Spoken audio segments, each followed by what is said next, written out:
Magandang araw sa inyong lahat. Ako nga pala si Jason. Pero tawag nila sa akin ay Big Boy. Ito ang kwento ng buhay ko. Kaya tara, samahan nyo ako. Samahan nyo ako maglaba. Medyo tambakal na bahay ko ngayon.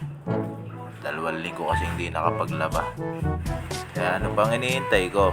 Inumpisahan ko na. Nihiwalay ko na nga nabubulok sa hindi nabubulok. Joke lang.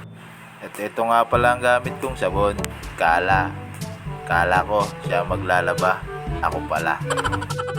At nilagyan ko na nga ng tubig ang mahiwagang washing machine. At nilagay ko na nga rin ng sabon na kala. Kala ko mahal niya ako. Hindi pala. Siyempre, gaya ng mga nakasanayan, inuuna ang mga puti lang. At pinaikot ko na nga ang washing machine. Gaya ng ginawa niya sa'yo, pinaikot-ikot ka lang. Ay ayaw, ang sarap ng buhay.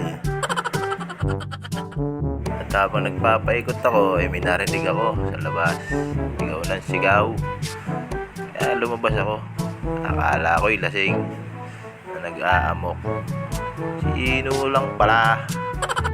Si Ino nga pala yung masipag na magtitinda ng gulay dito sa amin. At ngayon nga ay ang tinda niya ay talbos ng kamoting baging. Tamang tama nga pala, masarap ito sa sardinas na ginisa. Kaya bumili na ako. Mura lang naman, 10 piso lang isang tali. Kaya bumili na ako ng 2 tali. Tamang tama ito mamayang hapunan. Higup abaw. Higup abaw, sarado pinto maya. Joke lang. At hindi nyo nga pala na itatanong, si Ino nga pala ibinata. Saan ka pa? Napakasipag na. Napakapugi pa. Ay, ngiti pa lang. Ulam na. Saan ka pa? At ito na nga ang bayad, Ino. At baka pati ako'y ma-inlove sa iyo. At ayun, tinulungan naman ako. Kaya lang, bakit parang masama ang loob? Nakapusahangot eh.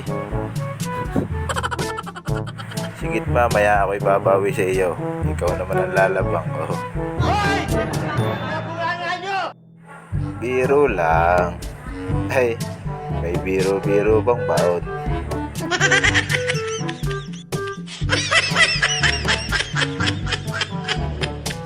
At ayun na nga, dumating na si San Miguel. Si San Miguel ang manunundo na manginginom. Hindi mo naman ako masusundo ngayon. Ay, nasa rehas na bakal. Hindi makakaalis. Ay, ayaw kung lumakad. Di ika-ika. Daig pang nahada ng 3 bading. Ay ano darling, ayos ka lang ba dyan? Sigit mamaya, pagluluto kita ng may sabaw. 2,000 years later. At ayaw, nakatapos din ang labahin. Ay, nagsasampay pa pala. Buti na lamang at tinulungan mo ako. Kung hindi, pasa-pasa ka sa akin mamaya. Joke lang, baka ako.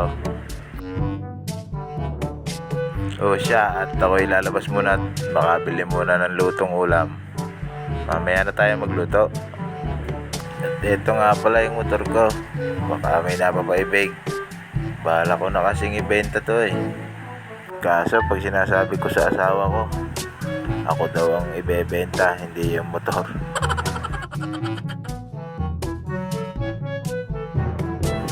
Dito nga pala ako nabili ng ulam kay Kuya George. May dinuguang dinosaur. May ginataang pating. May nilagang elepante. Pa, may giniling na dragon. At may Bicol Express na hippopotamus. At ito nga ang nagustuhan ko, yung Bicol Express na hippopotamus.